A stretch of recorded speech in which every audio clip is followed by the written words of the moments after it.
When you work in the Model tab in AutoCAD, that is where you do all your design work. To set up your title blocks and how you're going to present your design work, you work with the Layout tabs. Now this particular drawing, 04 Layout, as you can see at the top of the screen there, is a default drawing at the moment because I'm using the default Model tab.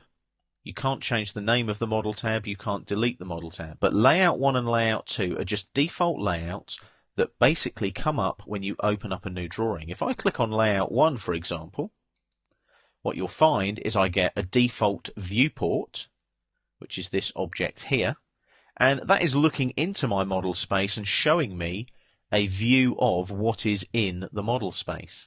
If I double click inside the viewport, you'll see it goes bold, like so. And what I can do here is I can pan, and notice, look, it goes off the edge of the viewport. Like having a hole in a sheet of paper and looking through it to what's underneath the sheet of paper. So that viewport there is currently active. I would double click outside of that viewport to deactivate it now. Now, the Layout 1 here, that's the default name. I can right click over that tab and I can actually rename it. I can delete it. I can have a new layout if I want to. I can select all my layouts, perhaps for plotting. I can also activate the Model tab. I can go into Page Setup Manager. I can plot. I can export this particular layout to the Model tab if I want to. And I can also hide my layout and Model tabs. So there's a fairly extensive shortcut menu when I right click over one of the Layout tabs. What I'm going to do is I'm going to rename it. And what I'm going to call it is General, because it's a general view of my particular drawing. I press enter there, and that is now renamed as General. It's still a layout, but it's called General. It's a general layout. And then what I could do is I could go to Layout 2 here, and just using the default settings, what I could do here, notice the scale is slightly different. I can zoom in and zoom out when I make the viewport active. So if I double click here, inside this viewport, and roll up and down on the wheel mouse, I can zoom in and zoom out.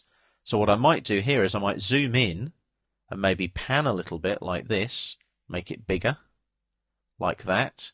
Double click outside the viewport to deactivate it. Always do that in case you mess up your viewport scale. That's something we'll cover later on in the course. So you can see we've got a detail view there. I might right click and rename that layout Detail, like so.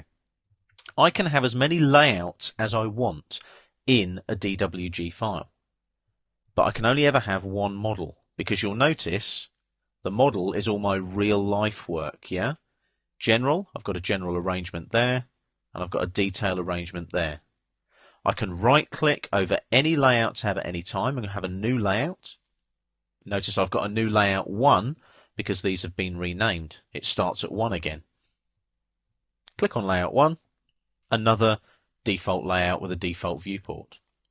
We will cover creating new viewports, title blocks and so on in the layout tabs later on in this particular course. But you can see how versatile the layout tab is. I can just right click and I can move or copy. So if I click on move now, it's just like Excel, Microsoft Excel. I can say, right, I want to, let's say, do general there. I want to move to the end and I want to create a copy maybe of that particular layout 1. So I click on OK. There's my layout 1 in brackets 2, and it's a copy of that one. Notice they look exactly the same. So I can have as many of these layouts as I want, with title blocks, with viewports, with scaled viewports, so that everything's to scale, so that we know that we can look at our drawings and perhaps put a scale rule against them to get an idea of the size of objects on our drawings. So when we work in the layout space, we're setting up our presentation of our design from the model space.